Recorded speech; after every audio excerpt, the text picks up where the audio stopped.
या फिर कहीं रुपया पैसा अटक गया हो, नहीं निकल रहा हो, किसी व्यक्ति से कोई काम करवाना है, वो काम नहीं कर रहा, कोई फाइल आगे नहीं बढ़ रही है, कोई कार्य अटक रहा है, तो एक जल के पात्र में जल भरकर 5 बेलपत्री शिव जी को समर्पित कर कुंदकेश्वर महादेव का नाम लेकर एक सफेद पुष्प बेलपत्री के ऊपर जो शिव जी को चढ़ाई है उस पर समर्पित कर जल जो लेकर गए हो, अपनी उस कामना को कर कि मेरा ये कार्य अटक रहा है, ये कार्य नहीं हो रहा, कुंदकेश्वर महादेव का नाम लेकर धीरे धीरे जल की धार चढ़ाइए। और एक बात हमेशा याद रखना, फिर निवेदन कर रहे हैं, अच्छे से समझ लेना, शंकर जी पर जब जल चढ़ता है, शिव जी का जब अभिषेक होता है, शंकर जी पर जब जल चढ़ाया जाता है, दूध चढ़ाओ, जल चढ़ाओ, कुछ भी चढ़ाओ, पर एक बात का स्मरण अपने जीवन में होना कि इतने ऊपर से मत चढ़ाना कि जल चढ़े और छींटे आपके ऊपर। बहुत ध्यान दीजिएगा। यहां तो यहां तक वर्णन करा गया है कि शंकर जी का जल चढ़ा हुआ जहां से बहकर जाता है ना, उसको लांगा तक नहीं जाता। यहां लांगते हैं क्या?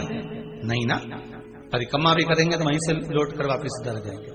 शिव जी का जहां से जल बहकर जा रहा हो, चढ़ा हुआ जल जहां से बहकर जा रहा हो, उसको लांगा तक नहीं जाता।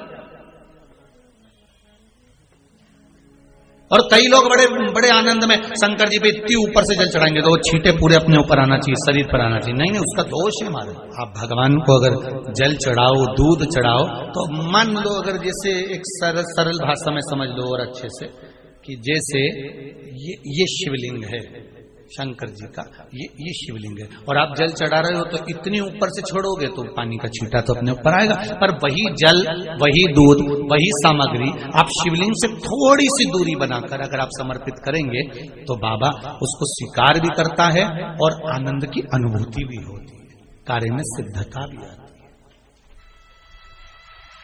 कार्य में उसकी सिद्धता भी होती है। अब तुम तो ऊपर से छोड़ रहे हो जिससे वो पानी तुम्हारे ऊपर ही आए, तो वो एक अलग प्रसंग है, बोलिए एक अलग विषय।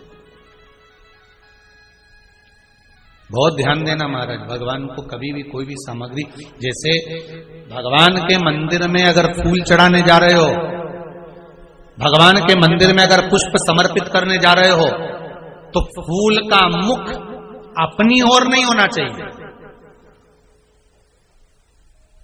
फूल का मुख कहां पर होना चाहिए? जम के बोलो जरा, भगवान की ओर।